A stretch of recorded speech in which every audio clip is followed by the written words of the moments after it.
Hello everybody, and welcome to another Modern Cube video. Not the best pack to start, but I think we're going to take Spar as headquarters here. I like these tri-lands as a first pick. Like, we could just be Bant, but there's just, in a lot of different decks, they'll help your mana. And also, I mean, it's blue-white, so what you going to do? Oh, I think we just take Noble Hierarch here. Keep the Bant option open, that's kind of sweet. Other good cards in this pack. Nissa is probably the best card here. Nissa is really, really strong. She makes tons of mana. She puts up a lot of pressure quickly.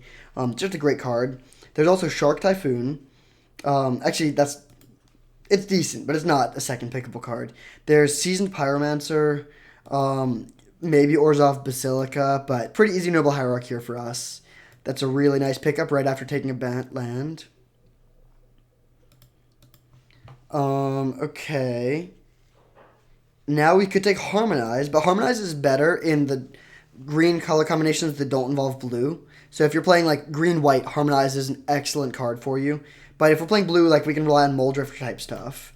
There's Eladamri's Call. Cavalier of Thorns is not that good, I think. Yeah, that seems pretty medium. I think I like taking the Botanical Sanctum here. Helps to solidify the mana, and also, like, if it's that versus Seagram Coast, then we want the one that allows us to play our Noble Hierarch on turn 1. Yeah, we'll take the Sanctum here. Okay, now there's a Temple Garden, which is much better than Botanical Sanctum. Like, I would prefer to have fetchable lands, of course, but I think we should take Utopia Sprawl here.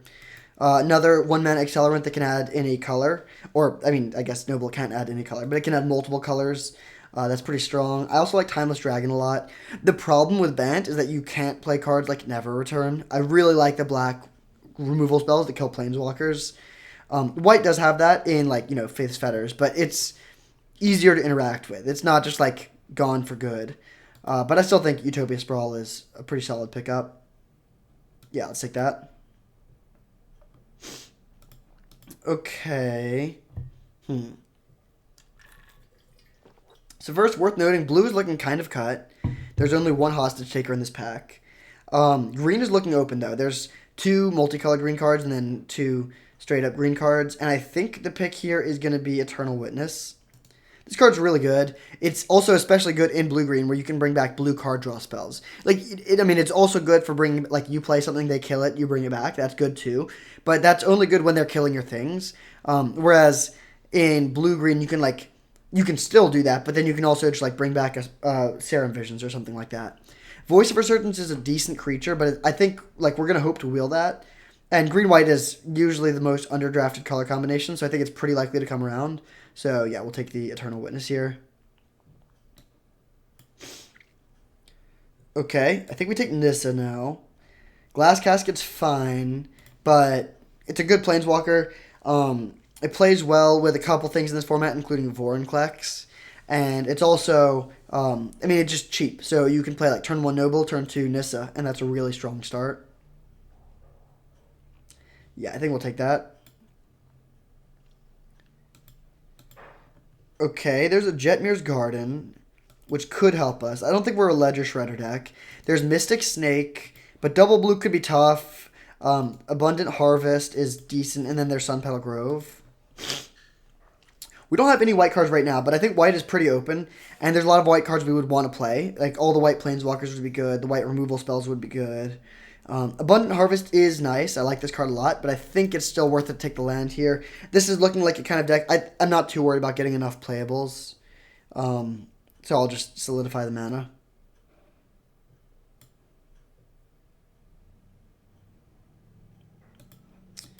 Okay.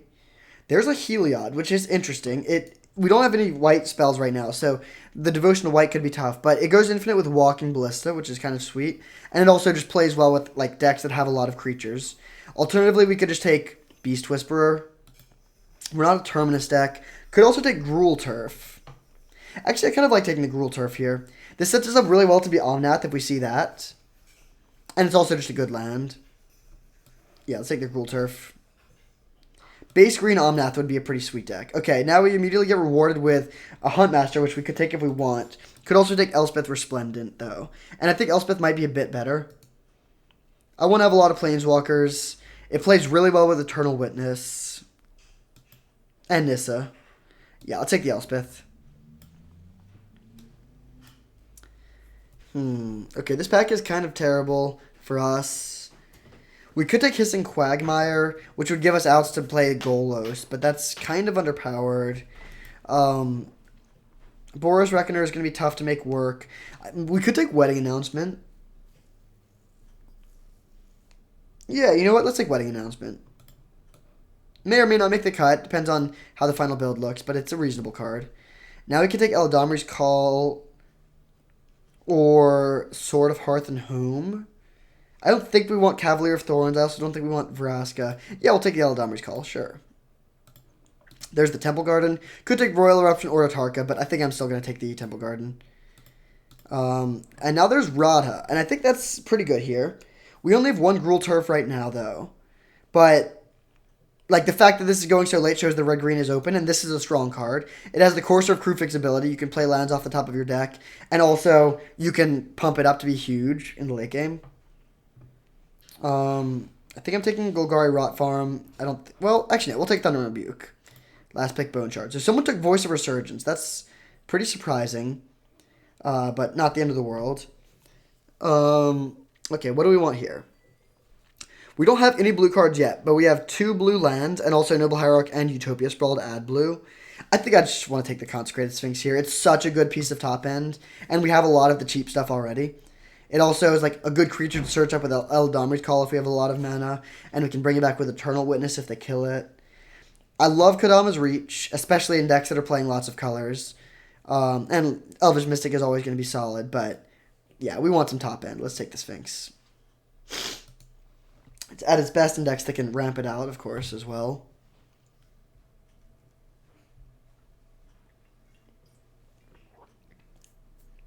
So far, it's like base green, 4-color mid-range. Okay, what do we have here? Polluted Delta can grab Spara's Headquarters, and that's it right now. I don't think we're a Snapcaster deck. Hexbreaker is great. And then Bring Delight and Vivian are both solid as well. But I think I like taking the Polluted Delta here.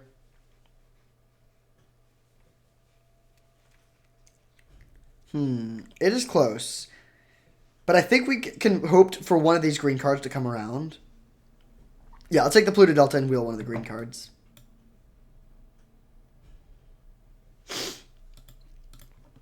Okay, there's a Hallowed Fountain. That's pretty nice, getting another land for Polluted Delta to find. There's also Arbor Elf, though, and Gideon, and Selesnya Sanctuary. I think I'm actually going to take the Arbor Elf. This is a great ramp spell, and it also, in this deck, is even better because we can, if we have Spara's Headquarters in play, then this can make blue and white mana. Yeah, I'm going to take the Arbor Elf. Close pick, though. I'm not super interested in Elvish Mystic type cards, but the dorks that can add multiple colors are nice. Interesting pick now. Nahiri is fine. Ignoble Hierarch is pretty good. There's Serum Visions, Resto, and Primeval Titan. And Hydroid Krasis.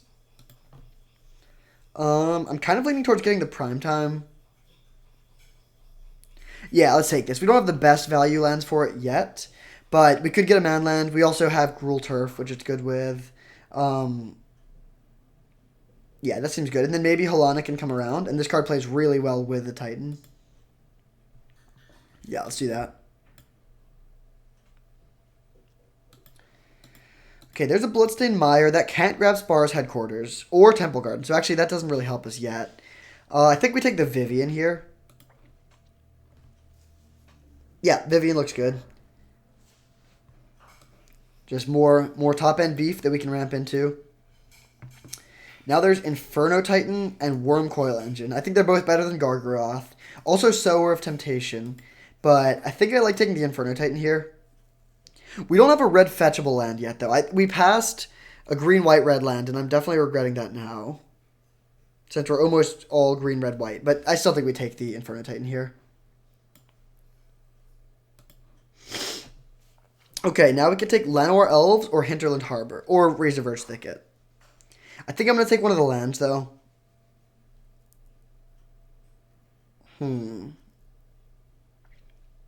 Llanowar Elves is good. No, let's take the Elf, actually. A 1-drop accelerant, even if it only adds green, is really nice. We have a lot of 3s. We have a lot of expensive stuff. In general, I also want to have a lot of 3-drops in this deck because we have 4 1-mana accelerants, so we can play turn 2 3-drop. And then we can also put them into play with Elspeth, which is pretty nice. Now I think we take Ulamog. We have Primeval Titan to help ramp into it. We also have a lot of Dorks. Nothing else here is that good. I don't think we're a Niv Mizzet deck. Yeah, let's take the Ulamog. Okay. Unfortunately, neither of these lands really help us. Turntimber Symbiosis is interesting. And then we could also take Prismari Command. Or Mind Stone. But I think I like taking the Turntimber here. We have a lot of expensive creatures to put into play. So if we cast it, it'll be really good. And then it's also an untapped land for turn 1 Llanowar Elves. Okay, a couple green fetchable lands. But I think we just take the Vivian. Yeah, Vivian seems pretty sweet. The +2 isn't looking great yet, but it could get there, and then it's can draw you creatures and make 4/4s, so pretty solid card. Nice, Selesnya Sanctuary Wheel. That's a really good late pickup.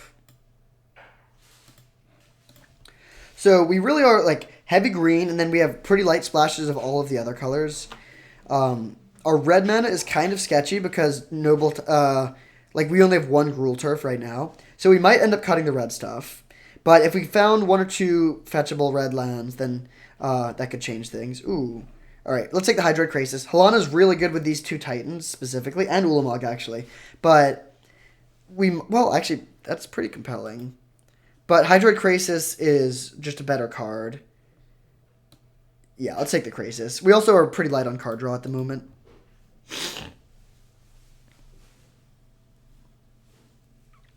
Okay, I don't think any of this is going to make the cut. I'll take a Burgi, I guess, but not really playing it. Deep Forest Hermit, also probably not playing, at least in the main deck.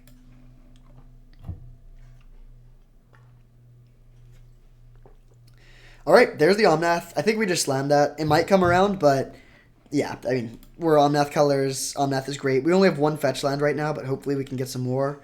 There's Remand. There's Approach of the Second Sun. Clothis is also pretty solid, but pretty easy Omnath here. Now we get Rogran Triome, which is nice, but there's also Teferi, and that's a really tough pick. Rogran Triome would help the mana a lot. We can find it off Polluted Delta. Oof. Very tough pick, but I think we need to take the Triome. No one can tell me that I don't like Teferi, but I still think it's just so important for the mana here. Yeah, we'll take this. Painful, though. I don't think Teferi is likely to come around, unfortunately, but we probably can wheel, like, Bloodbraid Elf.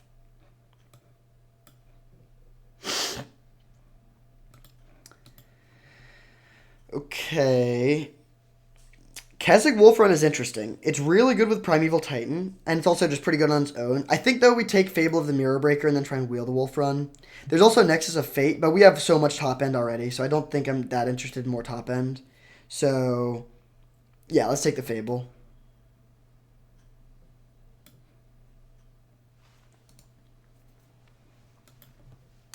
This deck is looking pretty good. I wouldn't mind 1 or 2 fetches. We only have 1 right now. And fetch lands are great because we can grab either Spar's Headquarters or Rogran Triome, so that gives us all of our colors.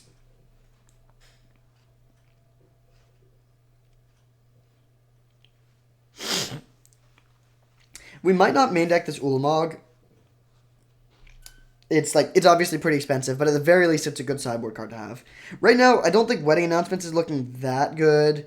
It's better if you have 2 creatures in play already, so you can draw a card when you attack. Ooh, Golos. Let's take this Golos. We don't have any black mana yet, but it would be pretty easy to get one. Now I do sort of wish that we had taken way back when there was a green-black mana land that we could have taken. Alternatively, like Journey to Nowhere is good. Stern Wildwood would be good, but let's take the Golos. And then try and find like 1 random black land. Perfect. Zagoth Triome. I'm just going to take that now. We could try and wheel it, but that's not that likely. There's like... Actually, this pack is kind of bad for us. Like, Lightning Helix is fine. Dismember could be good, but let's take the Triome. It's good because we're sort of... Like, we're base green, so it's a green land, which is good to start. And then it also can let us spin the Golos.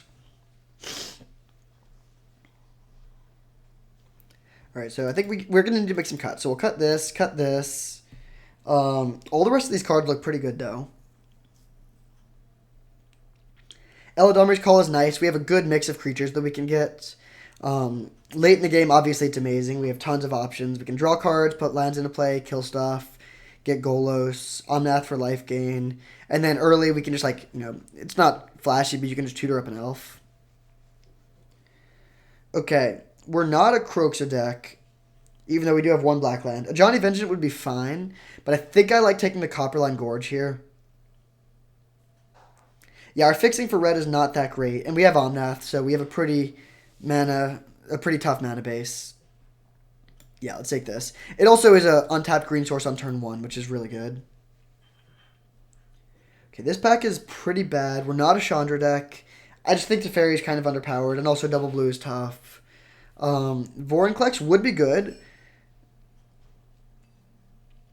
but we have a lot of top end already. Huh. Could also take Abbot of Carol Keep, but that becomes worse the higher your curve is. I think I'm just going to take Aether Fear Harvester for the board. It's not a sexy pick, but it's a good card to have against aggressive decks. Okay, now we could take Dramoka's Command, Roast. Could take Lava Claw Reaches, but that seems kind of loose. Let's take the Roast. Pretty good removal, and we don't have that much removal in our deck right now. Okay, Klothys Wield. There's also Tarmogoyf, but I think Klothys is better. We also have no way to use our graveyard right now, so it's fine to just eat our own yard. Nice. Bloodbraid Elf Wield. This is a very good Bloodbraid deck. We have no counter magic. Like, cascading into a 1-drop elf is fine, but then we have a lot of good 3s. The only true brick is Hydroid Krasis, but I think that's fine. This Bloodbraid looks pretty solid. And now we wield a Rootbound Crag. Oh, no! I think this was the pack that had Kessig Wolfrun, which is really unfortunate. Wolfrun with Golos and Primeval Titan. Wolfrun is a great card for us. Hopefully I'm remembering it wrong, but we'll take the land either way. Now we can take Elvish Visionary. Pretty solid late pickup. We'll take Thrun for the board. I'm not that interested in Dragon Skull Summit. Croxa, yeah. I really, really wish I had taken that Kessig Wolfrun now. But this deck looks sweet. I think it's good nonetheless. Primeval Titan is not amazing now. We have no we have no value lands whatsoever. He can just actually one sort of sweet line. We can grab I actually don't think you can grab Turn Timber Symbiosis with that. But we can grab just bounce land plus Spar's Headquarters and pick it up to have a cantrip. And then also just putting a bunch of lands into place fine. Okay, yeah. So let's see how we want this mana base to look. We want a lot of forests. Sort by color.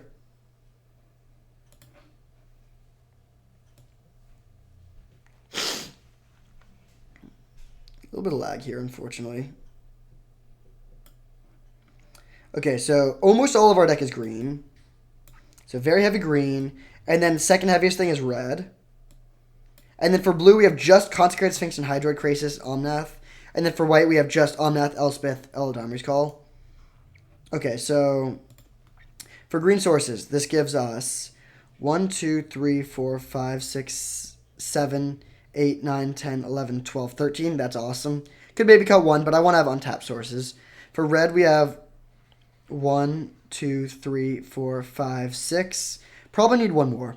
For blue, we have 1, 2, 3, 4, 5. That's fine. Consecrated Sphinx could be tough to cast, but obviously that's a very late game card. For white, we have 1, 2, 3, 4, 5, 6, 7. That's totally fine. And then yeah, black, it is what it is. So let's cut 1 forest for 1 more mountain. And then run it like that. This deck seems pretty sweet. Again, I think the Kessig Wolfrun would make it a lot better, but it still seems very strong. We will submit like this, and I'll see you in round 1. Oh, all right, here we are for round 1 on the play, which is a great place to be, and with a good hand. We'll keep it. We have a good mana base. We have turn 1 accelerant. We have a removal spell, piece of top end, pretty much everything you need. Our plan is to play. If they don't kill this, we're gonna play Elvish Visionary and then fetch a tapped land with Polluted Delta, one of our triomes. Okay, I'm gonna play this first in case we draw another 1-drop. Ooh, we do. Nice. That's a great 1-drop too, because that lets us play Elspeth next turn.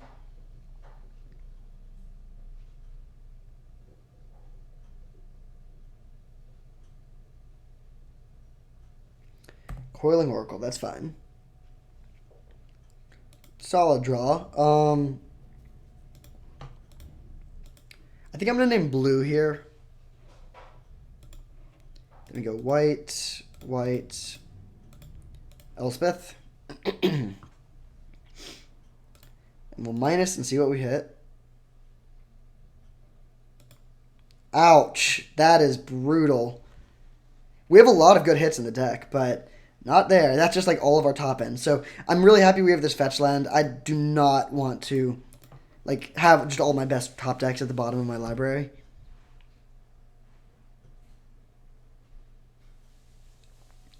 We could have swung for 2, but I'd rather leave this back to trade.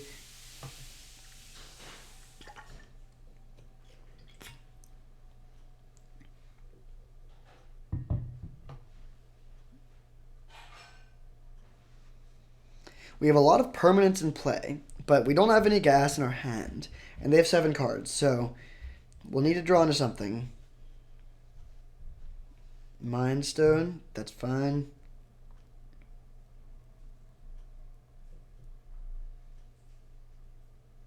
Into Teferi. Alright, I assume they plus.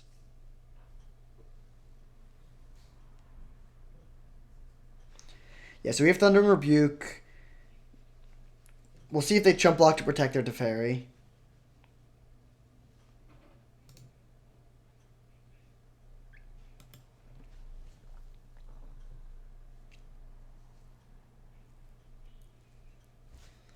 Okay, so let's go plus here. We're going to give it lifelink. Actually, no, I'm going to give it vigilance here so they can't attack back at our Elspeth. Then we'll send this at Teferi. Like, we could have guaranteed we killed Teferi by giving it flying. But I don't care if they have a Teferi at 1. So, I'm like, honestly, kind of best case scenario is they chump block and then we get to hit their Teferi down to 1. And then, we don't even have any instants, so it doesn't really mess us up that much. And then I'm going to fetch, because, again, we have all of our best cards at the bottom of our deck.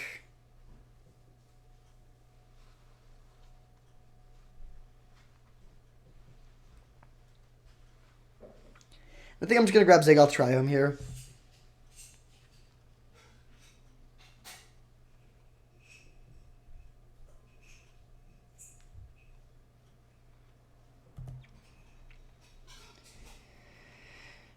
They plus and then play what? Sower of Temptation. That's slightly annoying. Although, not that bad. I mean, yeah, that's not that bad. They do take our Elvish Visionary, but we're still going to have the biggest creature on the board with the help of Elspeth. So, Zagoth Triome. Untap. Nissa. Not that good of a draw. So there's a few options here. We could play... One option is just minus Elspeth. But no, I think I'm going to plus Elspeth on the Llanowar Elves. Give it Vigilance. Actually, no, I'm going to give it Flying.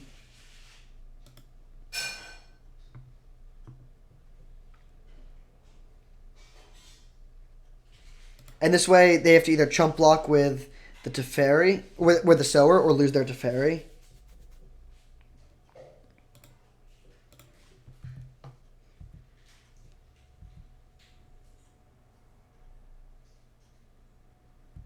Alright, they just let the Teferi die. Makes sense.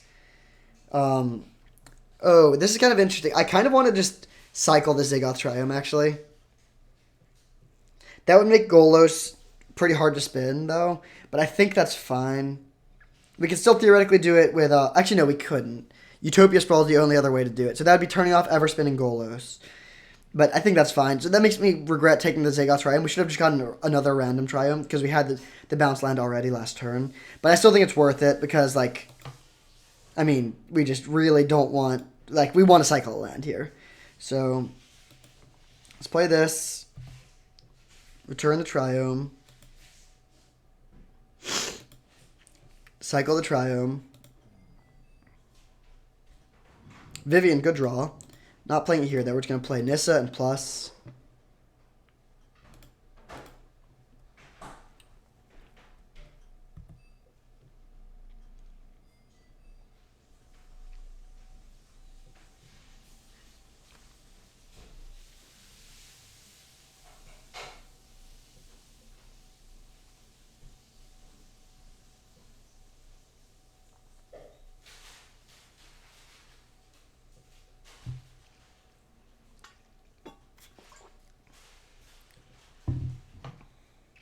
So right now on board, we chump block the elf and let Elspeth take 2. Which is fine.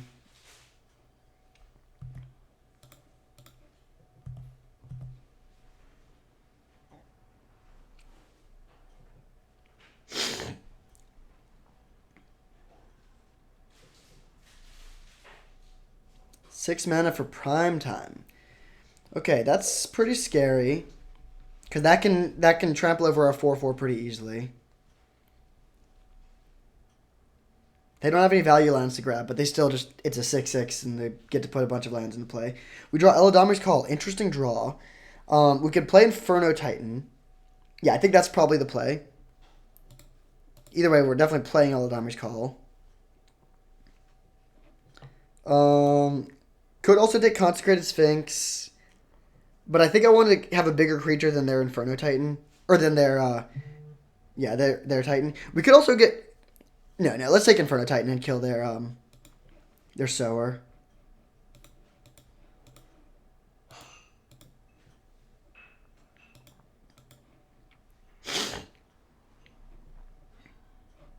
So 2 here, 1 to their face.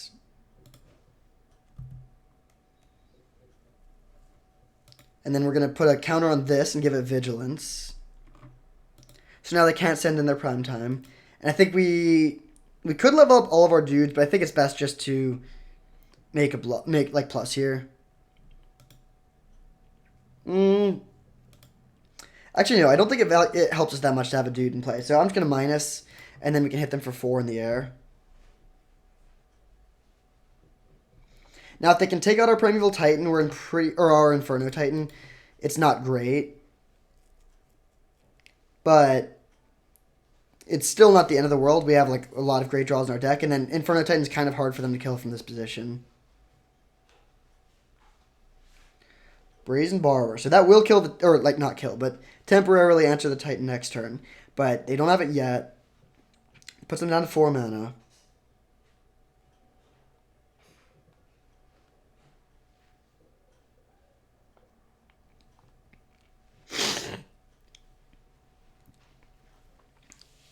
Attacking you would be kind of weird. They would lose their Brazen Borrower. I mean, alright, they go for it. So on board, we can just eat this. They might have, like... I don't think they would have a pump spell.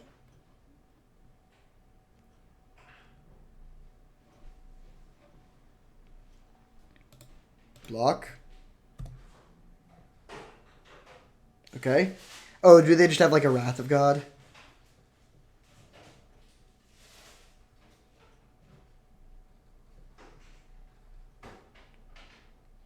Oh, I guess they have nothing. Alright, so they're playing Bant. Kind of a mirror match. Sower of Temptation is a good one to know about. I'm kind of interested in Ulamog for this matchup.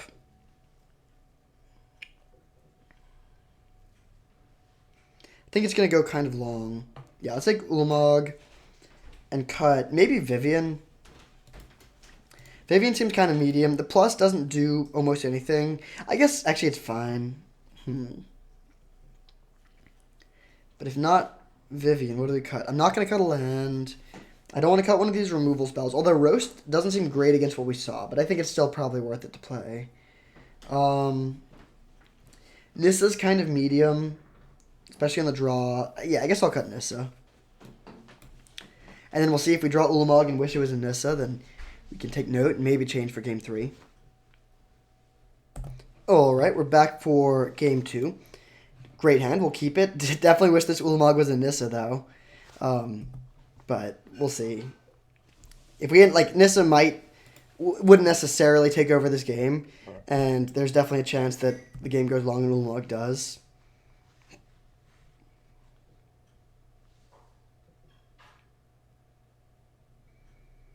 They pass. Okay, I think I'm just going to play the Triome here. We could hold it and cycle it, but this gives us the out of making... I'm just going to pass. Of making Golos good, and also, like, we have a bunch of expensive stuff in our hand. Alright, so we have one miss in our deck. Hopefully we don't hit that one card.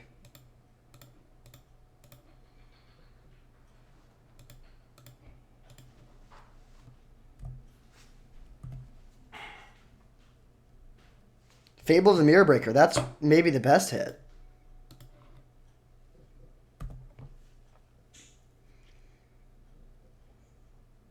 So they mana leak the Fable. That's fine. We get a clean 2-for-1. We get our Bloodbraid down and we can bash for 3.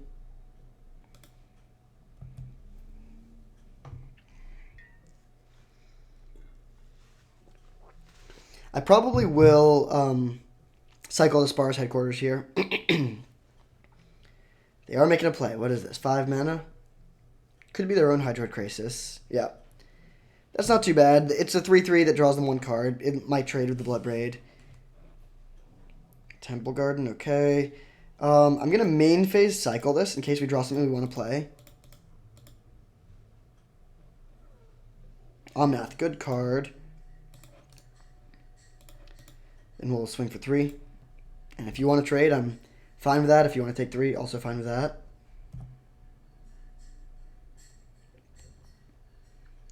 So next turn we can jam our Sphinx. We could also play Omnath, but Sphinx is better, unless we draw a Polluted Delta. If we drew Polluted Delta and we could go Omnath into Fetchland, into Consecrated Sphinx, that would be insane. Uh-oh. Prime time again. Alright.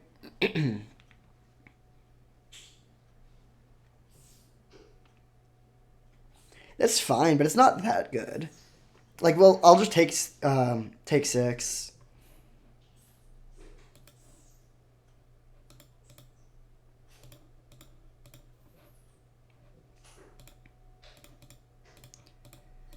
Alright.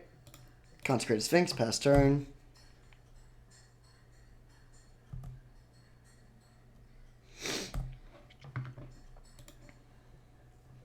Good draws.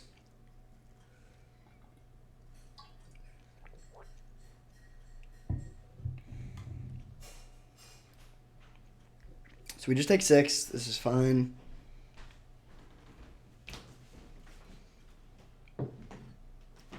Thank you.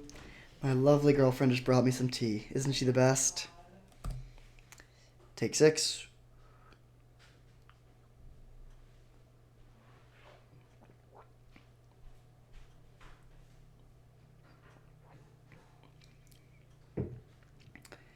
Oracle into Teferi, fair enough.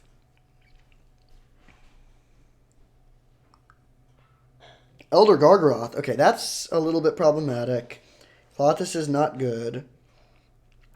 I think we just go... So we have 7 mana. We could play Omnath into Klothys or Golos into Eldamir's Call. I think getting the Omnath down is pretty good, though, because our life total is kind of under some pressure. And we also could draw our fetch land, which would be amazing. It sucks that we only have 1 fetch land, though, of course. Thundering Rebuke. That's pretty bad here. I think we should get the Klothys down now.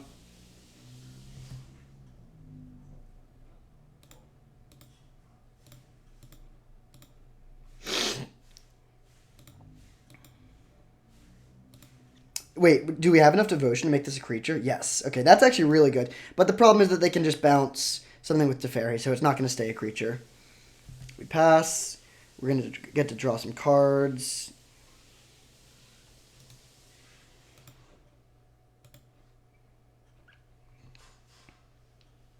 Okay. Not the best draws there. Oh, so we're on top. Teferi into Sower is pretty devastating. We're pretty behind here.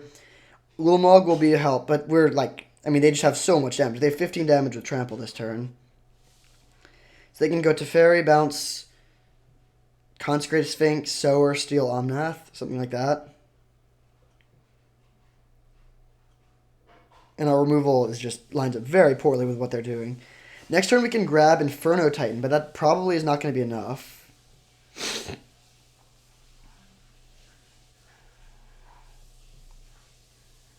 So they steal our Omnath. We can Thunder and Rebuke to kill their Sower and take Omnath back. But we're like, are we just dead on board, actually?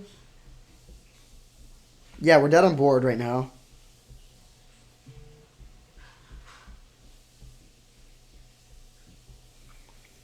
If they send everything. Hopefully they leave back the Oracle of Moldiah.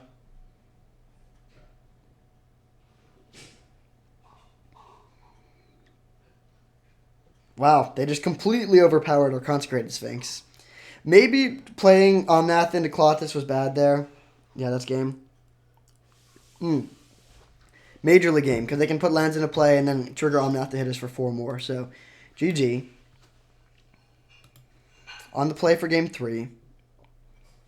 I really wish we had better removal. I'm just going to cut the Ulamog again. Like, it's decent, but on the play, like, turn 2 Nissa is a real threat. And, yeah, they just, like, have a bunch of big trampling creatures. So, I don't think it's as dirty of a matchup as I was originally thinking it might be. Like, yeah, Ulamog is great with Golos, but I think this is fine.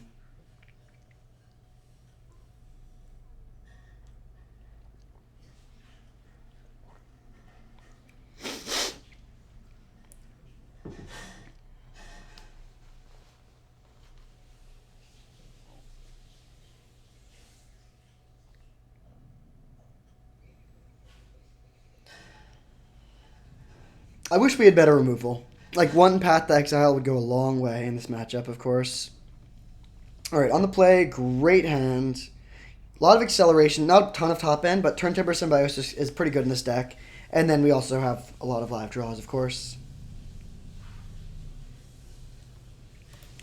So we'll lead on land, Arbor Elf, and then if we don't draw things to do with our mana, we can play Hierarch and hit for 2 on turn 2.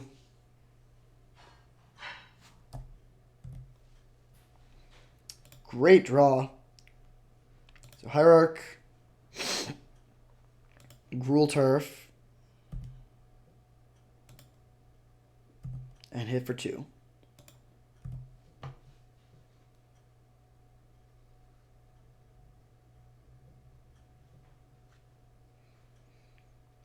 And now I think we might just cycle Spar's Headquarters here.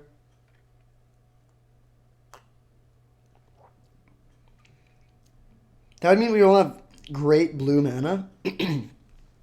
But we don't have that many blue cards in the deck. Depending on what we draw. Okay, definitely drawing another land. Makes me want to do this. Hydroid Krasis. Good draw.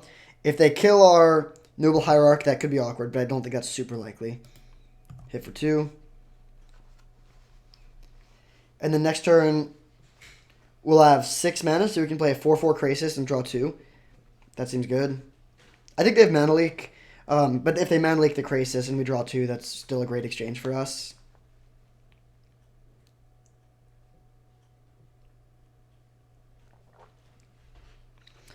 Tireless Tracker, go. I wish we had a removal spell for that, but... Ooh. I still think it's a little bit better to gem the Krasis this turn. Although at the same time... no, let's play the Krasis.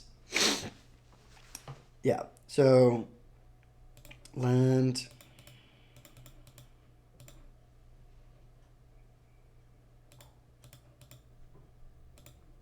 Hydroid Krasis.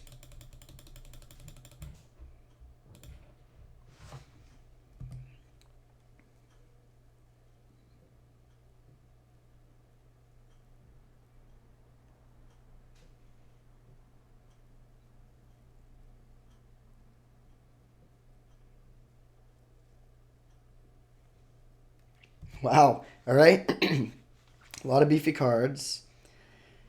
If like Omnath is decent in this deck, but imagine it would be so much better if we had more fetch lands. But oh well. We pass. Next turn we'll have 7 mana, at least.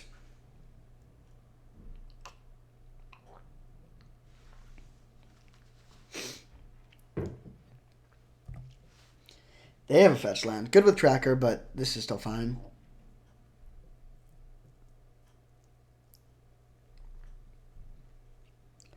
They're gonna have a hard time outgrinding us. Okay, this is a fine trade. I'll block, force them to use their mana here, and then we can just keep on developing our board.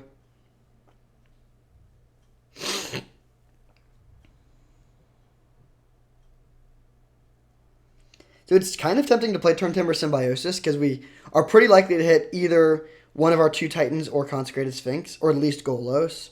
But I think it's probably still better to play one of our other Planeswalkers. See what we draw. So we could play Vivian. Although, are we worried about mana leak?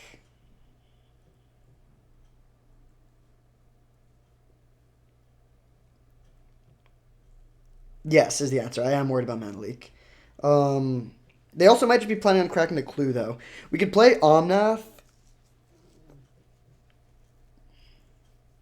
and then sort of play Omnath into leak, and if they leak it, then that so be it. If we find fetch land, we can rethink things, and then if they mana leak it, which is my guess, then we just play Eternal Witness, bring back Krasis.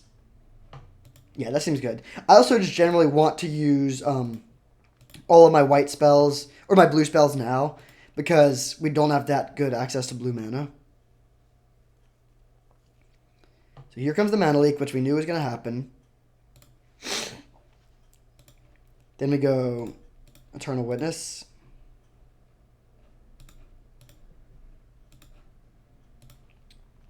And we're going to bring back the Krasis.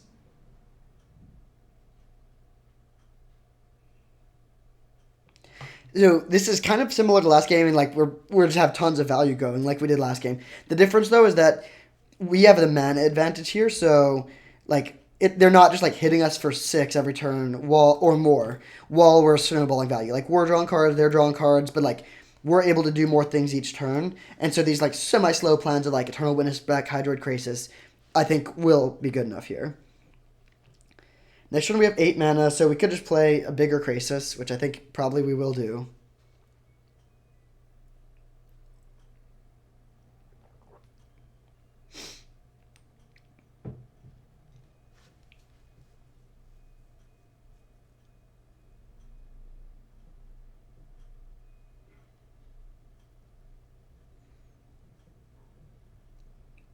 Glenalindra.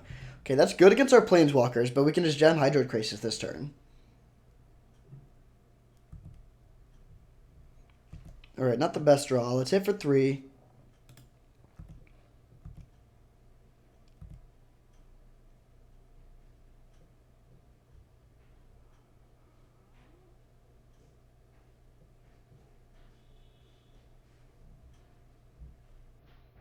Interesting. This seems... I guess their life total is kind of low. And so, like, we could force through one of our non-creatures, but there's no need. Let's just play a big Krasis.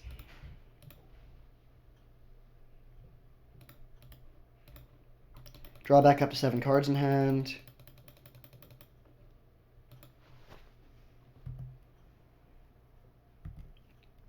Alright, good draws. We don't have double blue yet for Consecrated Sphinx, but that's fine. And now if they want to play their Primeval Titan, we get to resolve whatever we want.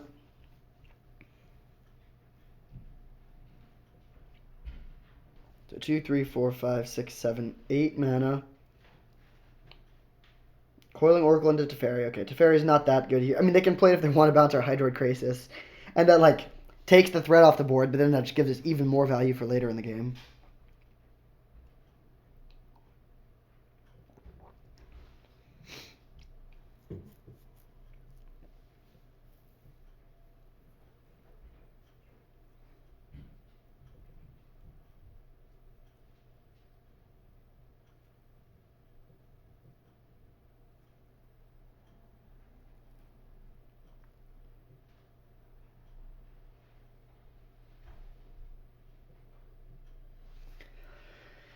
They have 4 mana, and then Teferi that we know about, then some unknowns. If they play Sower of Temptation to steal our Hydroid Krasis, it actually is kind of awkward.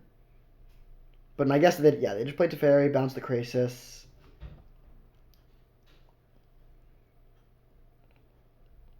They can't really afford to not bounce the Krasis.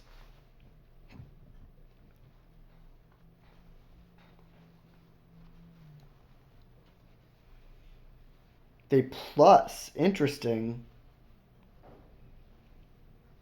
There's the fetch land. Okay,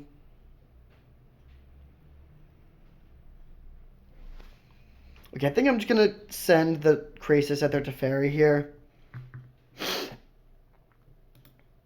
We could also go face, but like Teferi is scary. Yeah, I think it's worth it to do this. And now we have a few options. I think I like playing. Let's see, 2, 3, 4, 5, 6, 7, 8. Do we have a basic island? No, we don't. So Polluted Delta only gets tapped lands.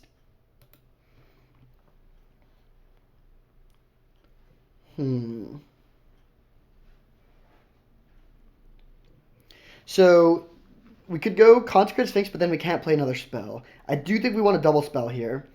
I think I'm going to play Elspeth into Fable. They'll counter the Elspeth. So which one do we want to play first? I guess I'll play Fable first.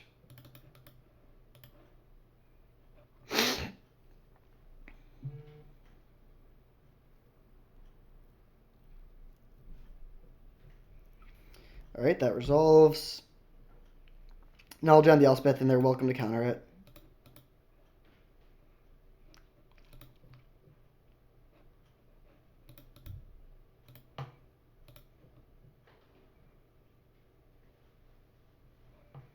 Yep, this is fine. Just gonna fetch now. I think I'm gonna put the black land into play. Yeah. And we pass turn.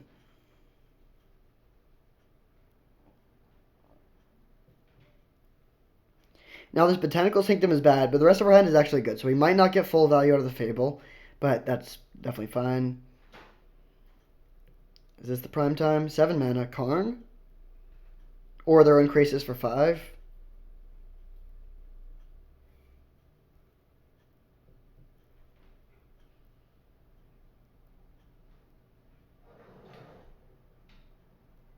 Looks like a Krasis. Yeah.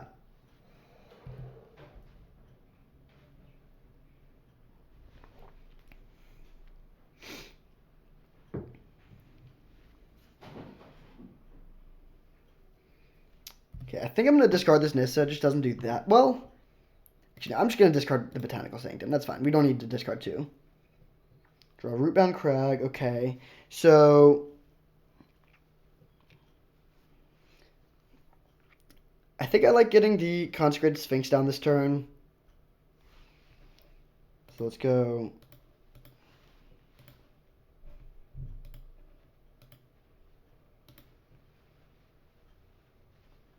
Six mana for Sphinx.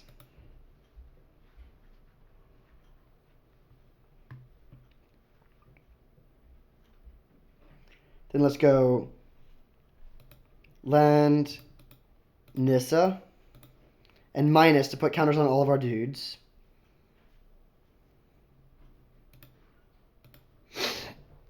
And now the Sphinx is bigger than the Hydroid Krasis.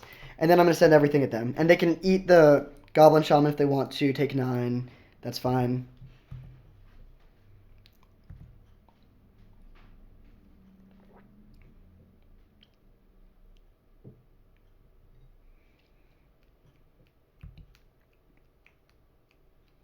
They're down to 7, and then we get to draw 2 cards on their draw step. They could have Sower of Temptation to steal our Consecrated Sphinx, but they won't even be able to leverage those cards that well. Yeah, drawing Mountain Elf there is obviously pretty bad, but we still have so much cast in our hand.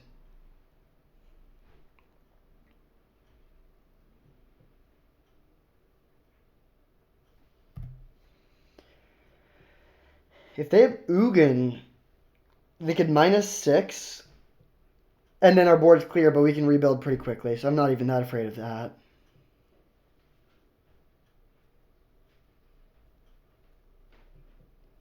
Noble Hierarch, no Ugin. Nexus of Fate. Oh, fair enough. That's a way they could win this, actually. Definitely. They don't have any... Oh, they even do have... Well, actually, they don't really have attacks. We don't kill their thing anymore, but we can... They would bounce off each other. 5/7 and 6/6. But every time they Nexus, we do get to draw 2 cards. But, like, if they just... if they play, like, Jace the Mind Sculptor in the Nexus, or maybe they don't have enough mana for that, but, like, something along those lines, they could definitely fight their way back into it. Inferno Titan was a good draw.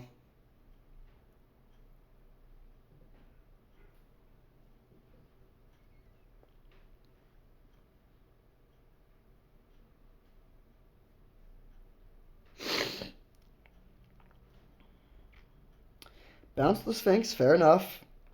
Now, if they top deck Nexus of Fate again... Okay, now they don't have... Oh, wait, I don't know if they've played land yet this turn. If they haven't played land, they could theoretically go land Nexus.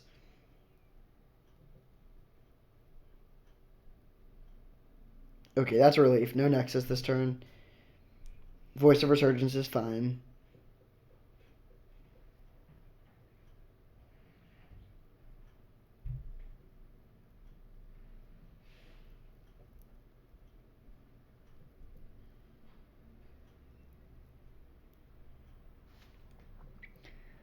Okay, so they just killed the Nissa and passed. This was like... They're down to 1 card. It's going to take a lot for them to come back from this.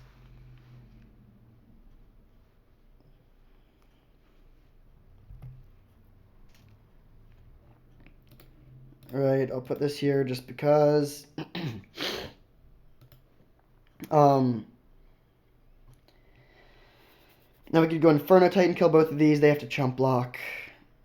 I mean, yeah, there's no way they can win from here, right?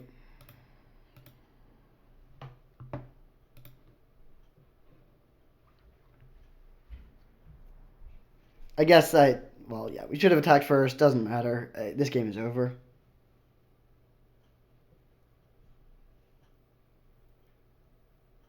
Subtlety, huh? Alright, fair enough. Put that on top. We have 6 mana, so we can play Vivian or replay Sphinx. Let's start by attacking for 8 in the air. They can theoretically survive if they chump block with Subtlety, and they could keep their Hydroid Krasis around. Or they could block with both of their flyers, and then we trade all of our flyers. Okay, they do go for the double block. This is fine.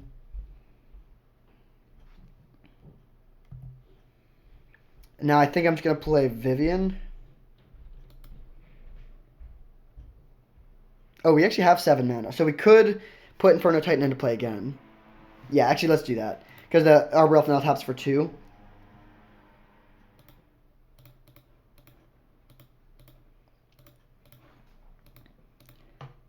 So we'll cast this. Put Inferno Titan into play. Other good hits there too, but Inferno Titan is the best. Go 1, 1, 1. And now, even if they rattled off like a few Nexuses of Fate in a row, I don't think they can do it.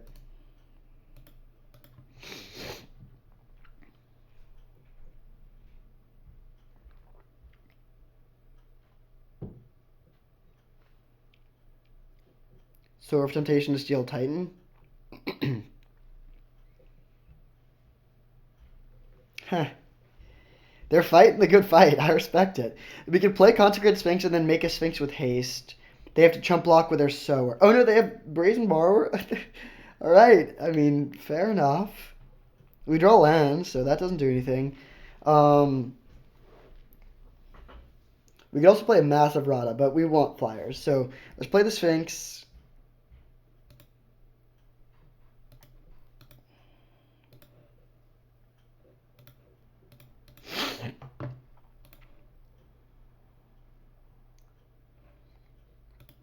Make a Sphinx with haste.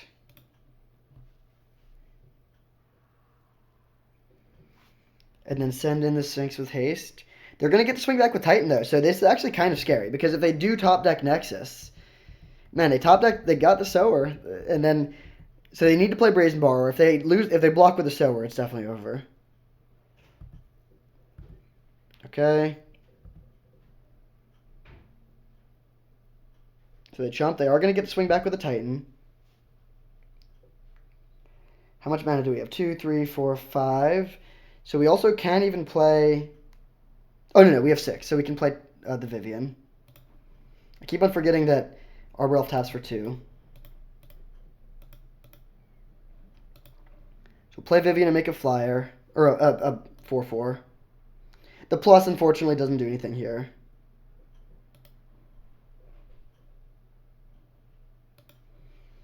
But it is genuinely scary for if they top deck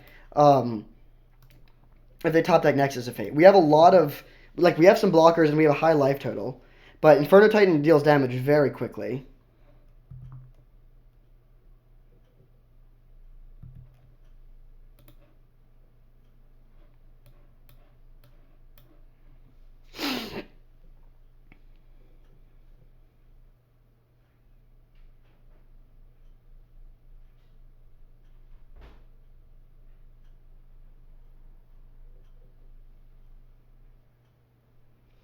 So the only card I'm afraid of is Nexus of Fate. So I think I'm going to go for the double block here. Like, if they top decked a removal spell or some sort of weird combat trick, that's fine. Like, they get to blow us out on this block, but then we'll get to untap and we can win from there. And if they did draw Nexus of Fate, then we certainly want to just get this Titan off the board.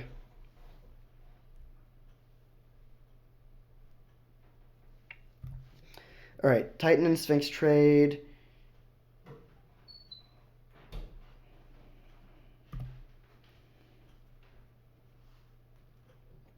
Okay, so let's Thunder and Rebuke to kill their Sower.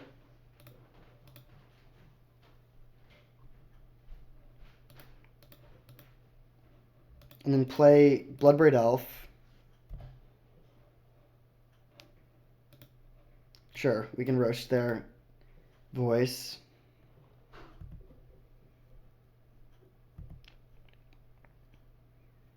Then we'll attack with everything.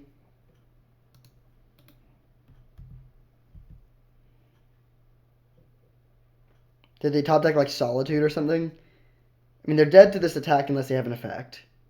Okay. Crazy game. They dragged it out a lot longer than I thought it would go. But we do end up taking it down. 1-0. I'll see you in round 2. All right, we have our opponent for round 2. Middle school dropout.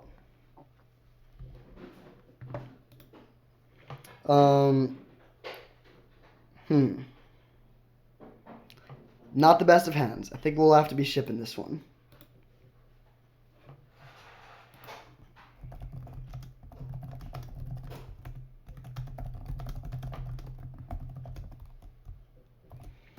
Always great to play against a fan. Not always great to mulligan, though. This hand I can keep. Let's keep and put back the Triome. Yeah, let's put back Triome. They're a Jund player, huh? Okay. We're going to lead on Broodbound Crag, and then we can play one of our 2-drops next turn. And the other 2-drop the turn after, probably. Alright, Visionary.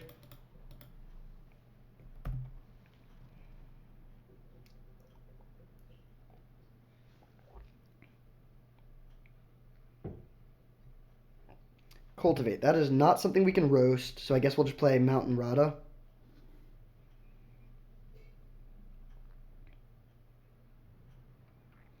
I generally prefer to play these cards before playing a land, so you can get potentially instant value even if they kill it, but I think it's worth it to just do this here. Then we hit for 1. We do have a land on top. Unfortunately, we cannot play it. It's also a tapped land right now, actually. We don't have a forest. Questing Beast. Alright, that dies to roast. That's not too bad. Take 4.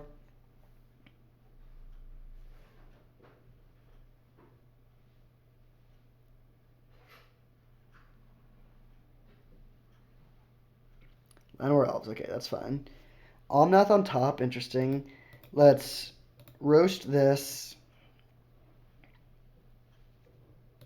Play the Sanctuary. And then hit them for 4.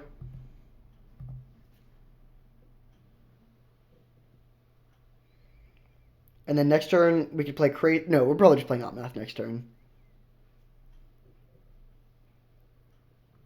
What is this? A Dragon Lord Atarka. Oh, no. That is terrifying. That's just a huge creature. We lose all of our board. We get to play Omnath, but still not looking great all of a sudden. So let's play the Omnath. See what we draw. We have 2 Titans in hand, but neither of them can block their Atarka. Although Omnath gaining 4 turn can make the race a little bit more favorable. I think we want to play Primeval Titan first. And that can set up a big crisis. Okay, Fable of the Mirror Breaker is fine.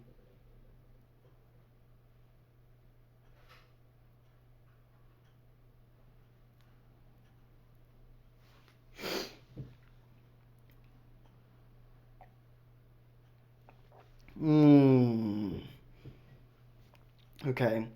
I think I need to trade with this Raging Ravine before it gets out of hand.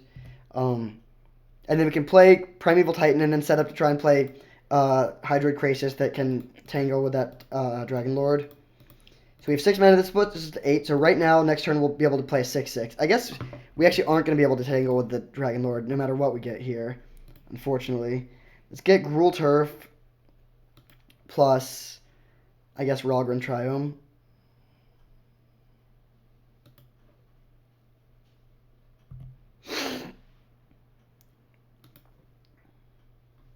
Pass turn. Then we're going to have to probably chump block the Tarka next turn with Hydroid Krasis.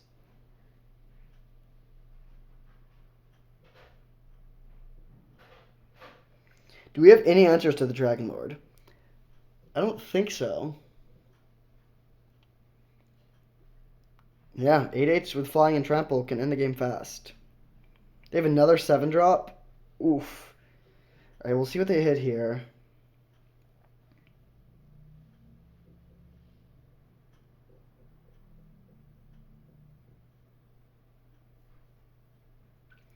Vorinclex. Alright, well, forced block here.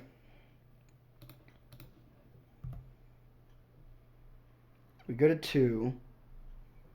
They could just kill us with a bolt. Thoughtseize. Alright, so they can take the Krasis. I can't think of anything that gets us out of this, but there might be something I'm missing. I mean, we could Eternal Witness back the Krasis, but then I don't think that would be big enough. Consecrated Sphinx can chump block. But we still die. Yeah. Alright, so they take us down in game 1. Jund mid-range. Should be a pretty good matchup, but the card Dragon Lord Atarka is very tough for us. We could bring in Ulamog, but that doesn't seem great. Yeah, I think we just hope that they don't have it, or if they do have it, hope that we can build up enough of a board first. I think we just submit back.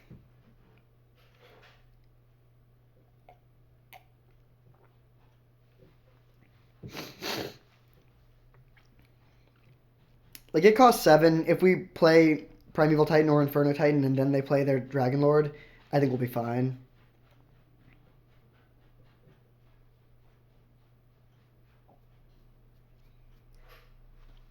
Like, our only... I guess we could bring in, like, Bone Shards, but that seems loose.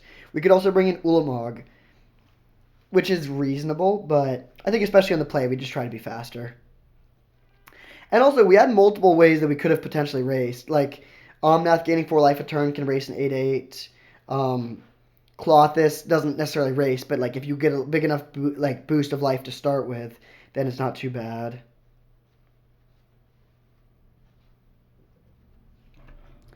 All right, on the play here. Very good hand. Well, I don't want to say very good. It's a playable hand. I think we're grabbing Jeskai Triome here on 1.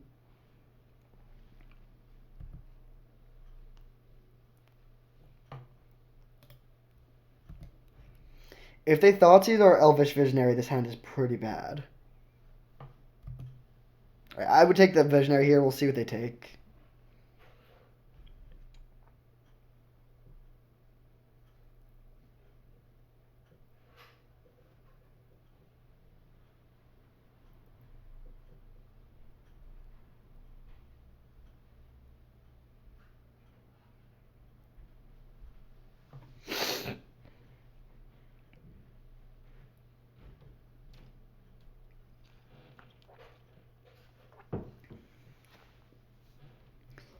They're deep in thought here, and it is a tough decision. I mean, they might have a card that... Okay, they take Eladamri's Call. Interesting. I'm happy about that because I'm most worried about missing land drops, and Visionary helps with that. We'll grab Rogren.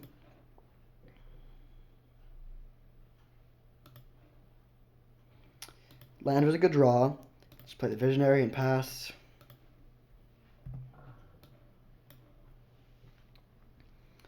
Another Triumph is fine. I mean, any land there would have been a fine draw. Okay, I think I will Thundering Rebuke that. It's not the most exciting use of a Thundering Rebuke, but it slows them down, which I think is pretty valuable. So we'll kill that.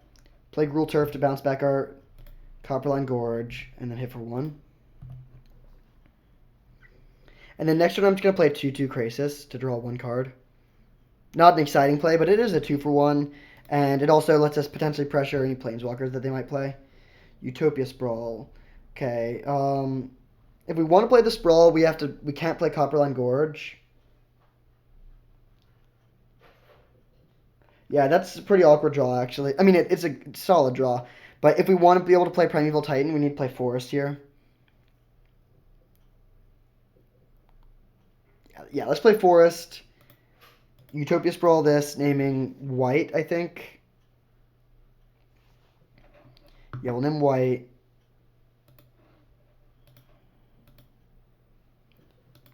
Alright, and blue from this, Hydroid Krasis.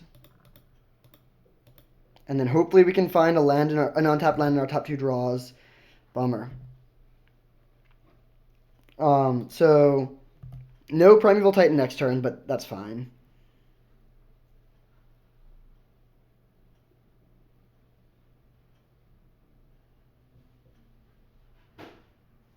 Main phase cycle Ziotor's Proving Ground. That's definitely a weak line. Can they draw an untapped land? Arbor Elf. Bummer. Okay, so let's just go... I guess I'll start with a cycle.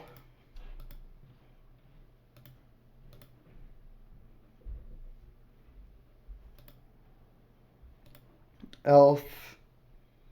Sanctum.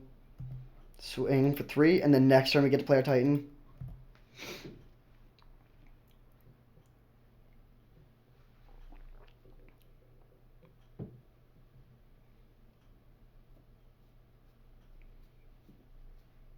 Five mana, what you got? Nissa. Okay, that's kind of good here. We can't pressure it that well. We can hit it for 2. But they only have 1 forest in play, so it doesn't add to their mana as much as it may look. Okay, definitely just jamming our Titan here.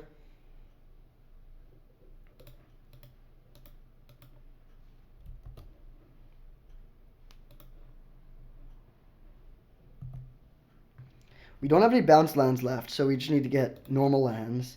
Kind of underwhelming. Oh, wait, we do have a Selesnya Sanctuary. Okay, let's get Selesnya Sanctuary plus, I guess, just Spar's Headquarters. And then we can bounce the Spar's Headquarters back to our hand.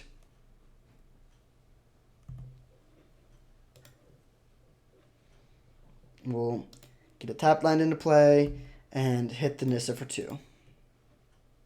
Or do we go face? Yeah, actually, I'm just going to go face. Their life total is kind of low, and I'm not, like, Nissa's scary, but, like, we're not super close to killing her.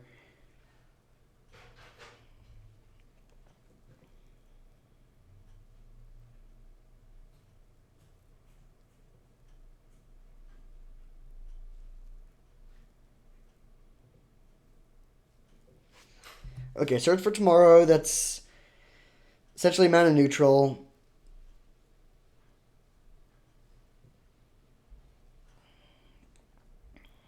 So they could play Tarka here.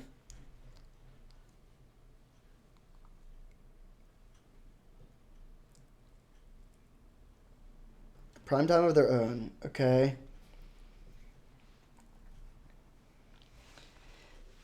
I mean, yeah, they could definitely get us here. They have more mana than us. We have more life. Oh, no, they have the Wolf Run. Okay, that's pretty terrifying. Yeah, that's definitely bad for us. We top deck Elspeth. Oh, we can give our Primeval Titan +1/1 in flying. That was incredible. Okay, so let's start with Radha. Hopefully we can land off the top. No such luck. Then we'll play Elspeth.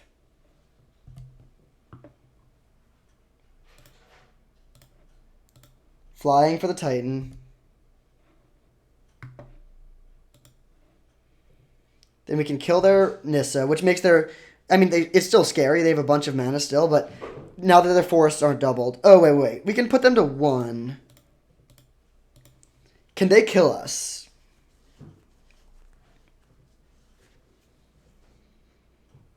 They're going to have 2, 4, 6, 7... 2, 4, 6, 8, 9, 10, 11, 12, 13 mana.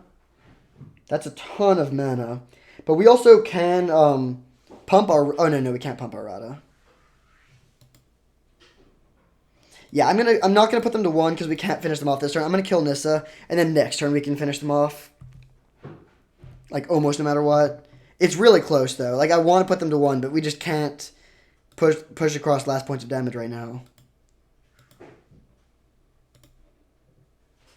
Classic bug. There's still Vivian on top. Okay. I'm not going to play this land. We don't need more lands. We're just going to play Fable and pass turn.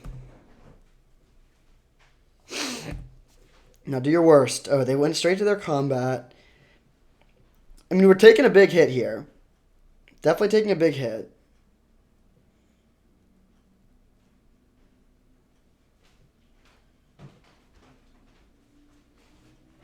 They might be lamenting that misclick. It possibly could make a big difference. So, right now, if they swing all out, we could, like, triple block the Titan. They could pump the Titan for 6. 12. I mean, I think that was an early concession. I think we could have survived, but, like, it would have been really close. But at any rate, on to game 3, on the draw. Ulamog is kind of tempting. I mean, we had, like, both games we've had a bunch of mana. And we do have some ways to cheat it into play, too, with Turn Timber and Golos. I think I'm going to cut Vivian for Ulamog on the draw. I don't want to, like, raise my curve too much, but I think this seems fine. Alright, we'll keep this hand on the draw. We keep on bringing Ulamog and then drawing it in the opener, which is kind of awkward, but Vivian would also be kind of bad in the opener. And other than that, this hand is very good. That was a good draw, too. So we're going to Utopia Sprawl in red. And now if we play Radha next turn, we can't play Omnath the turn after, but I still think we jam it. They play Farseek, okay.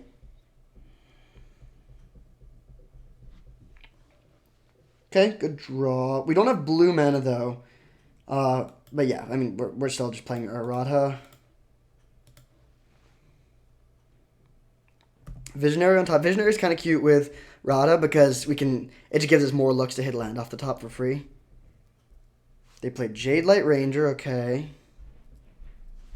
Did that just draw them 2 lands? Oh, jealous. So their hand is Swamp. Yeah, I mean, that's amazing for Jade Light Ranger. Bounce land and other land. Okay, so let's play Visionary. Hopefully we hit a land off the top. A blue land specifically. Bummer. Okay, so we'll just play this. Hit for 3 and pass.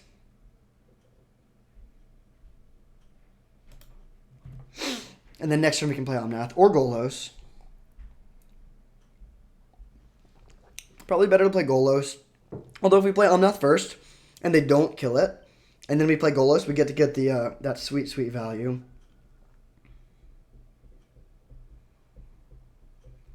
All right, I'm totally happy to just trade Visionary for Ranger here.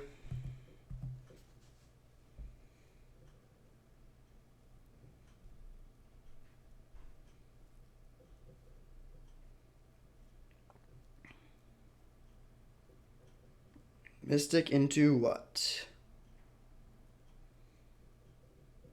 Huntmaster of the Fells. Okay, there's a Triumph on top. That's kind of awkward, actually, because we want to play... I think I'm going to play this off the top. We don't get Omnath value this turn, but I think it's still worth it. Then we go that, and white, blue. Not every day that you play Omnath after playing your land, but I think it is correct here. Then let's pass.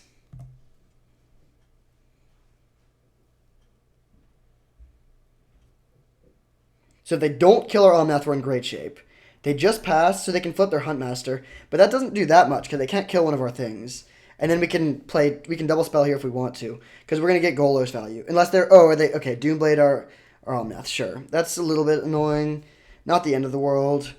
We can roast the Huntmaster.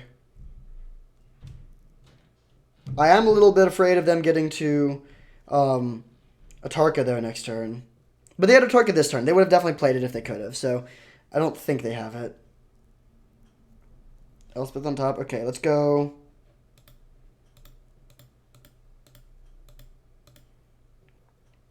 Golos, which can block the Ravager. So I actually don't care about killing it. Alright, let's go over Algren Triome. And we could shock in the land and play Llanowar Elves, but that would flip their Huntmaster back and just give them a lot of value. I think I'm just going to play the Gruul Turf this turn. Pick up the Sunpetal Grove and pass. So if they don't kill the Golos, we can spin the Golos, and we're not going to be hitting Ulamog, but that still seems pretty good. How much mana do we have? 1, 2, 3, 4, 5, 6, 7. So yeah, we can already spin the Golos. They're playing something big, though. This looks even bigger than... Oh, Woodfall Primus. That's pretty good. That blows up one of our double lands. So we can't spin Golos now. But it doesn't mean... They still can't attack this turn.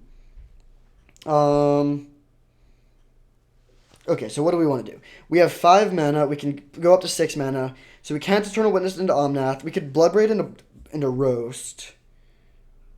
I think that's probably what we should do.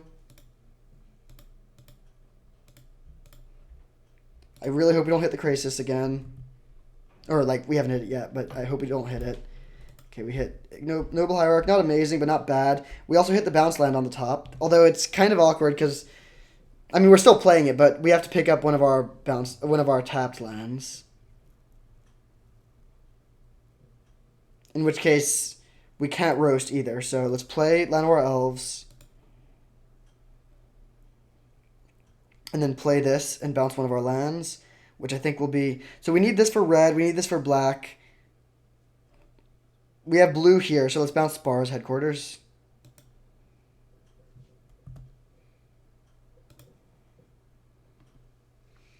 And then no attack, so it'll pass. They get to flip their Huntmaster back, but a 2/2 on this board is not that effective.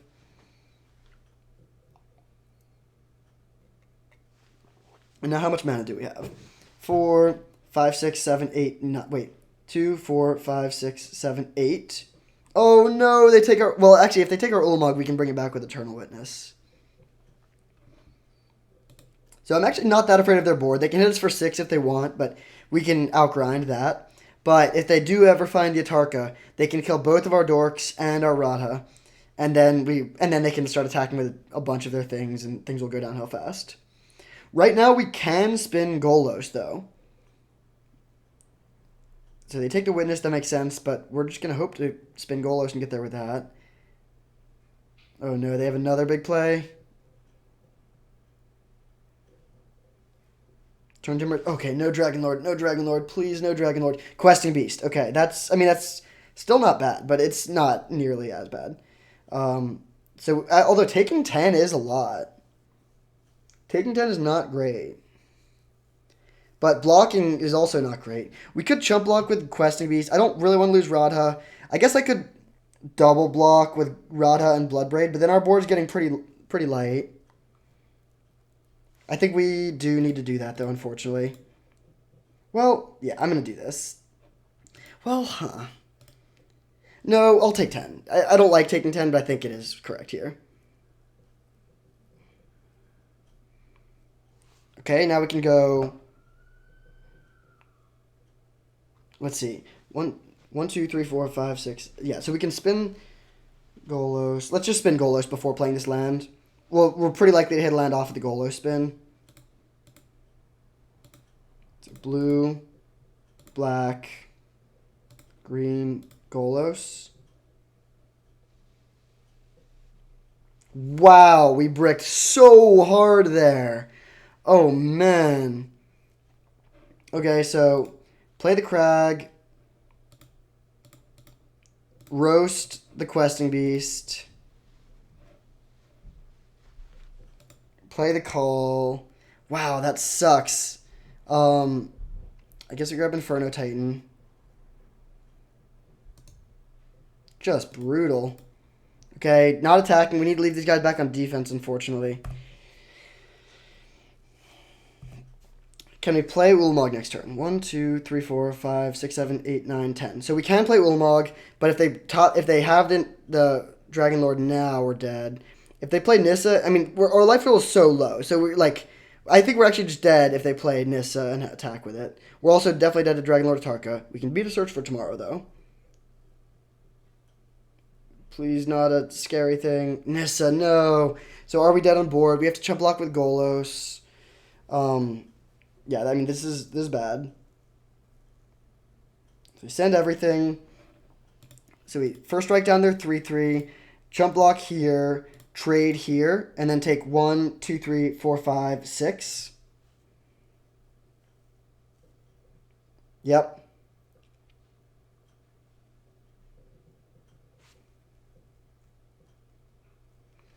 We could... No, yeah, we block like this.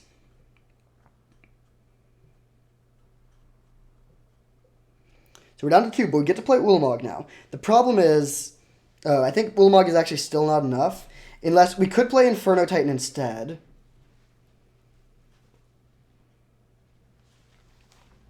Let's think about this. Well, first, if we could leave one thing back to block, we would be fine. But I don't think we can do that. 1, 2, 3, 4, 5, 6, 7, 8, 9, yeah, 10. So we could play Inferno Titan plus Fable. Inferno Titan could kill Elvish Mystic and Wolf Token. Oh, no, but then the Woodfall Primus is going to wreck us. If we exile... Oh, man, it's so close. If we had one more mana, we could definitely win. The problem is if we play Inferno Titan, we have to block the Woodfall Primus with the Titan. Then they get to bring the Primus back and kill something. So I think our only out is... I don't feel great about going for this out, but our only out is play Ulamog and then hope they just go to combat without using Nissa. Yeah, that's the only way we can win. If one of these dorks was an Arbor Elf, that would get the job done too.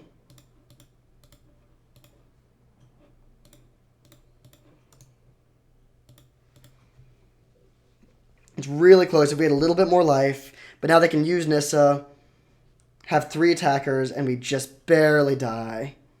Man, what a battle, but they do take us down. You hate to lose the trophy, but losing to a fan in a great game like that is how I want it to happen. Really, really close, but they just get us. I guess we could have gotten Krasis instead of Inferno Titan to gain life there. Maybe that would have been better, but oh well. So we fall in that one. I'll see you in the finals. Alright, here we are for the finals. We're on the draw, and I think this hand is too slow. Yeah, we got the Vivian Tribal, but it's too slow. This hand's good. Let's keep... Do we want to put back the Sphinx or one of the lands? I think I'm going to put back the Sphinx. I could imagine this backfiring if we just draw a bunch of lands in a row, but we have so much top end in our deck. I think I'd rather just keep all the colors of mana.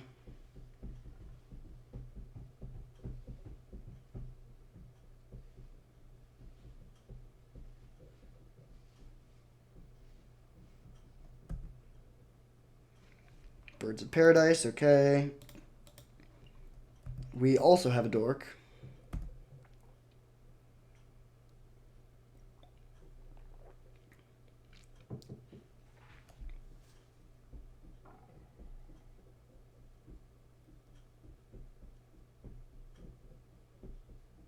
Sword of Hearth and Home. Oh my gosh, that's just devastating. That's like instantly game winning almost. I mean, not really, but it has protection from our entire deck. So, yeah, it's definitely bad.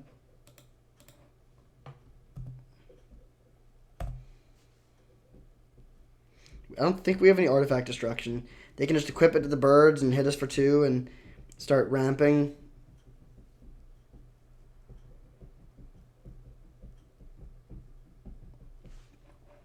So this puts a land into play.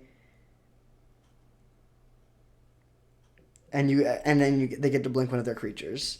So they're not going to be blinking their creatures. So it's not as bad as like a Sword of Fire and Ice hit. They basically just put a land into play, but that is still scary. And hopefully we can find, like, I guess Roast doesn't do it. We could find that other burn spell.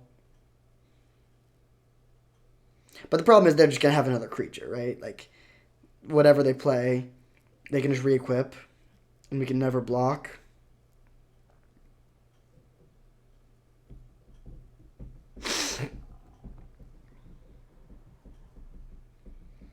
Alright, I guess I'll play 2/2 Krasis here. Don't love it, but we're not going to win by doing nothing.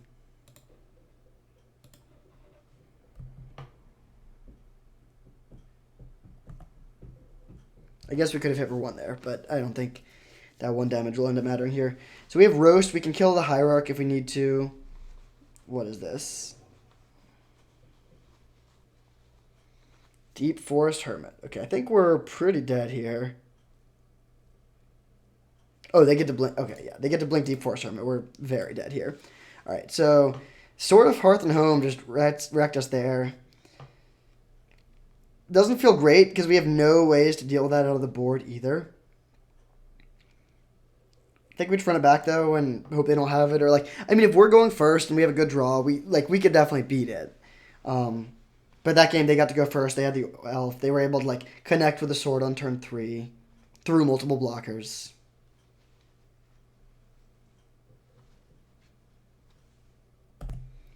All right, on the play here with a good hand.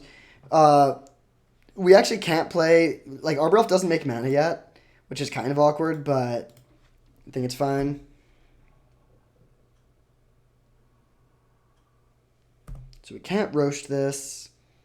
Oh, wait. Oh, no, we can. Yeah, let's grab, I think I will roast this just to slow them down. So we grab the red land here, Rogran Triome. Oh, whoops. Wait. No, we can't roast this. Okay. And that's not a misclick. There's no land that would have let us do that. We don't have any, like, stomping ground lands. The next turn we could either play Clothis or Roast, but there's no rush to get Clothis down. It's not that good yet. In fact, we maybe should have just cut it. Neither one of us seem to be decks that are filling up our graveyards particularly quickly. Ooh, Adeline. Okay, I think I'm going to roast that instead. That can get out of hand pretty quickly. Then we'll play Sanctuary. Bounce this and hit for 1. Still no forests, unfortunately. We could play Spar's Headquarters, but then Botanical Sanctum is going to be tapped.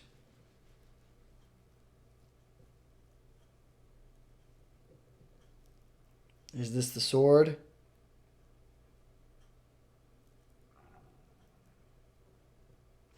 Hero of Bladehold, man. Inferno Titan's a good draw.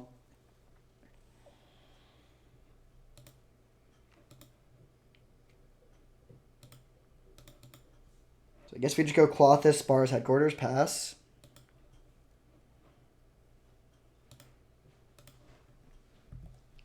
Then we're taking a big hit, but next turn we can play Inferno Titan, and that can kill the Noble Hierarch and both of their hero tokens. Then the question becomes, do we want to play around Mana Tithe?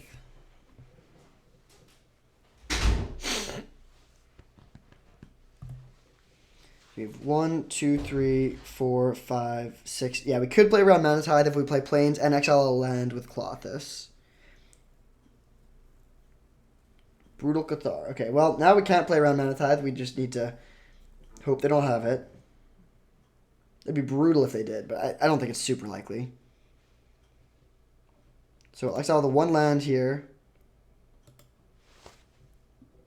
Make some red mana.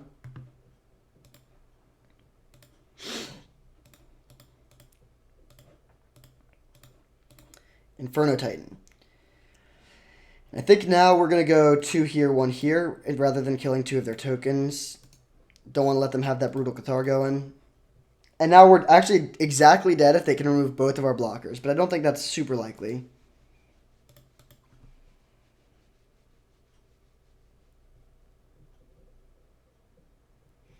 Although, I mean, if they just take out our Inferno Titan, we're in pretty rough shape.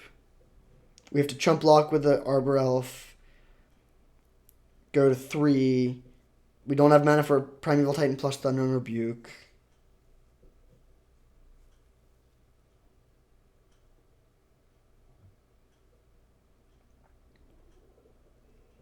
Five mana. Could be Solitude. Could be March of Otherworldly Light with an exiled card. Oh. What is going on here? A Convoke spell that costs that much? Oh, Chord, sure. Do they have Solitude in their deck? Hopefully not. They do. That's bad, but it's not too bad. Our life total is very high now.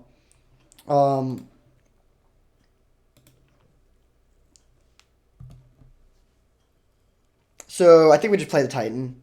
Oh, well, we could Thunder and Rebuke their thing, but that seems kind of passive. I want to be adding to the board. And our life total is high, so we can afford to take a hit. So yeah, I think this seems fine.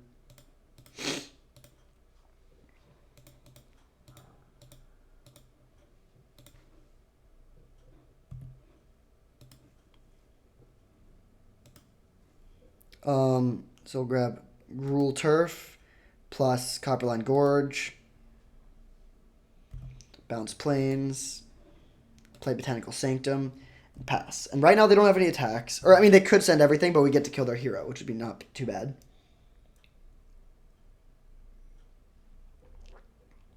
They could have something that flickers their Solitude. Or they could just have the sword. And we basically die to that. Okay, Selfless Spirit is interesting. They're probably going to send everything now and then just sack the Spirit. And we're going to take a lot. 2, 4, 6, 8, plus 4. We're going to take 12.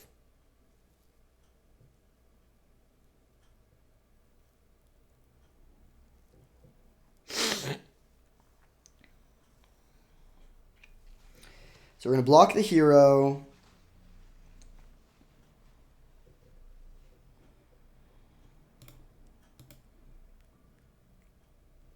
We could also block the Solitude, but then they might not sack the Selfless Spirit. And we really can't let them attack us with Hero Blade Hold again. So I think we need to block like this. Down to 7. They get to draw a card off Wedding Announcement, but that's fine. Oh, man. Drawing just a brick there is terrible. We're going to gain some life. I guess we just play Radha. Oh, wait, we might be able to animate... Oh, whoops. I don't know what happened there. Okay, land off the top. Sure. And then another land on top. Come on. Oh, wait, no, we're shuffling it away. Sweet. So, can we afford to swing with a Primeval Titan? I think so. Yeah, I think that's fine. So, we'll hit them for 6.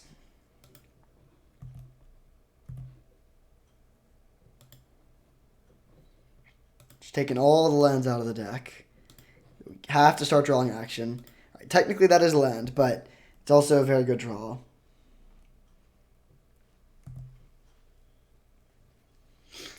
Then we go Thunder and Rebuke to kill this. Llanowar Elves. And then we pass with 4 blockers. Now, if they take out our Radha, we lose our Devotion. And then we would only have 2 blockers. So that would be pretty bad. Hopefully they can't do that. They play Wandering Emperor. That also is terrible because they could take out Primeval Titan. But they still don't have that good attacks. They still go for it.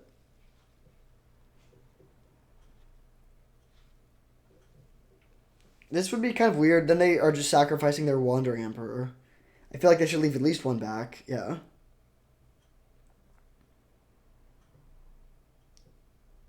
And if they do this, I'll just first strike down the Solitude and take the 3.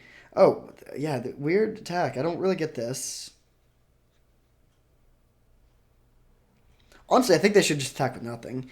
Like, I get that they want to trigger their wedding thing. Yeah, okay, so I think this attack makes sense. They want to draw the card, so we'll block like this, kill their Solitude, they get to draw a card. We also take 1. Oh, wait, what? Why did I think this had first strike? I really thought that had first strike, but that was a bad block then. We'll exile their Solitude. I still think we're winning. But that is my bad. So 5, 6, 7. Cast this. Consecrated Sphinx here. We could do Omnath, but I think we want the value. Don't have any attacks on the Wandering Emperor, but the Wandering Emperor is not super impressive here. Okay, Eldamar's Call is a nice draw. Actually, both of those are. Inferno Titan is gone. Primeval Titan is gone. They've exiled a lot of our top end, actually. But we can get Golos. Alright, they just make a 2-2. Don't care about that. Cultivate, alright.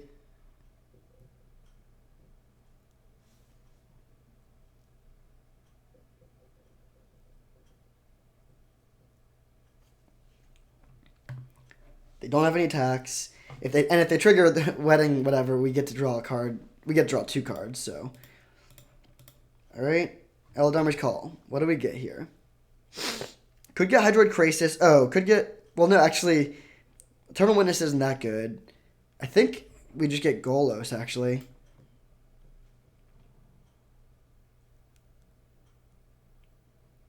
Yeah, we'll get Golos. Honestly, the rest of our deck is not that impressive, but we can like make a bunch of 4/4s with Vivian. We're also hitting them for 2 every turn, so I'm not too worried about milling out or anything.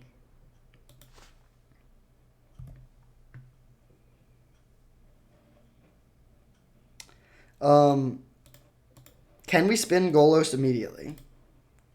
I think we can. That's kind of sweet. So let's go white, green, red, blue, black, and then 2 randoms and spin Golos.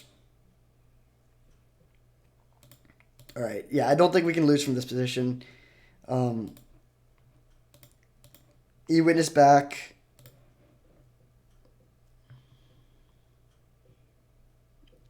Okay, they can see. Yeah, that game was over. So green-white beats.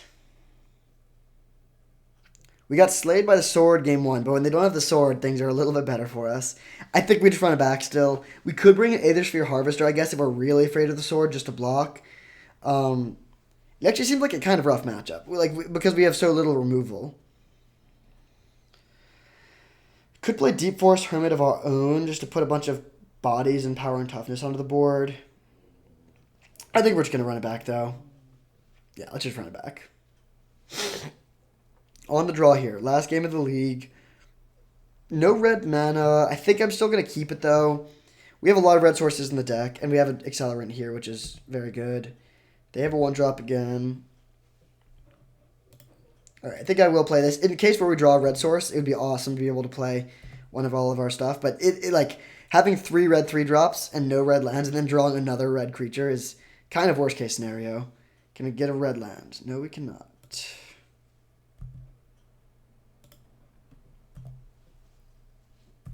Not looking good. Not looking good at all.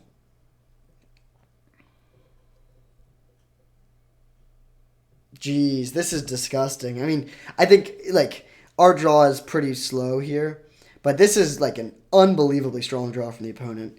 So they're attacking us for 3, 4, 5 on turn 3, and the next turn they can almost swing for lethal on turn 4. We do draw a red source though, so we need to Bloodbraid into a removal spell.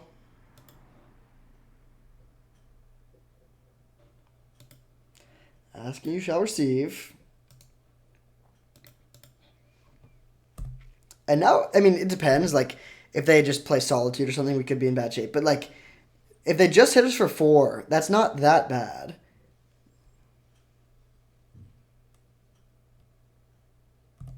And then I think we play Rada. Boseiju, sure.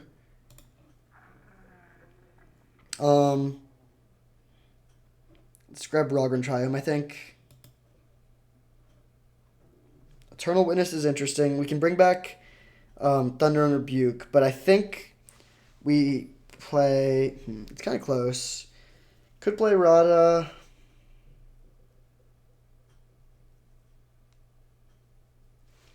Yeah, let's play Rada.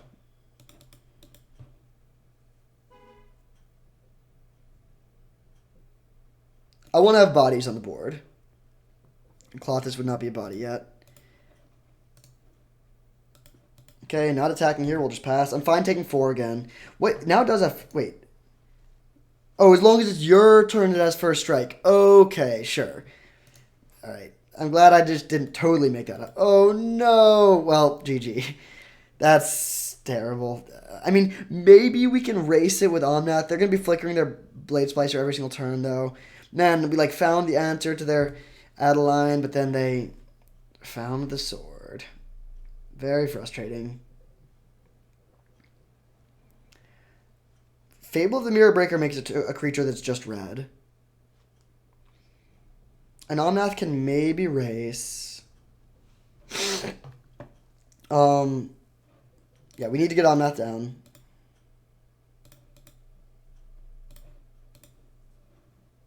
Can we get the Polluted Delta on the top? No, we cannot. Another land on top, rough.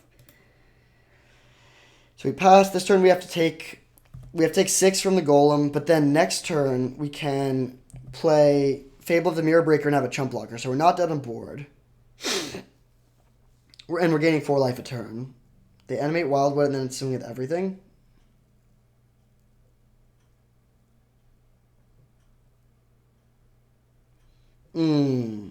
Okay, that's definitely the game, right? Block. If we max prevent, we don't quite die. But we also don't have a sweeper and we know drawing Temple Garden, so you got me.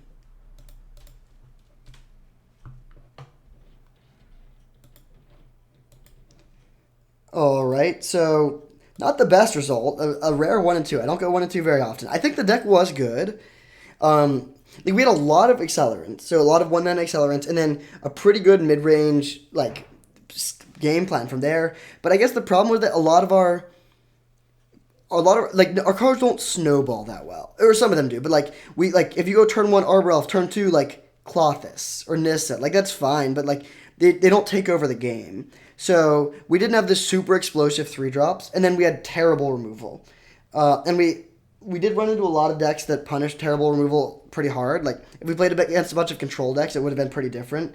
But very consistently, we were just, like, losing to 1 or 2 key cards that we couldn't remove, whether that was, like, Dragonlord of Tarka or a Sword or a Nissa. So just having a few, like, Oblivion Rings, I think, would have gone a long, long way for this deck. Because the core of, like, a good mana base, a bunch of 1-drop green creatures, and then, like, a mix of mid-range threats like Omnath and the Titans is definitely a good game plan, but you just need to be able to interact better.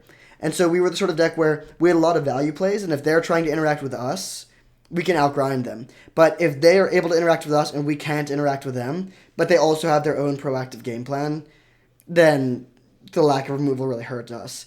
Looking back, like, I mean, now when you think about it, it's like very clear. We have 2 burn spells, and that's it. I guess like Inferno Titan can interact, like a few more pseudo interaction things, but really not much. And so I don't remember if there was a lot of removal and stuff like that we passed. There might have been, but that was definitely something I should have been more conscious of. There could be times where, like, I took Omnath because it looks sweet, and it is sweet, but like another good threat is not necessarily what you need here. So good lesson there. It's something that I think I typically do a good job of being aware of, but I didn't focus on it enough this draft. So keep that in mind. If you're light on removal spells go up in value. Just like how if you're light on top end goes up in value later in the draft.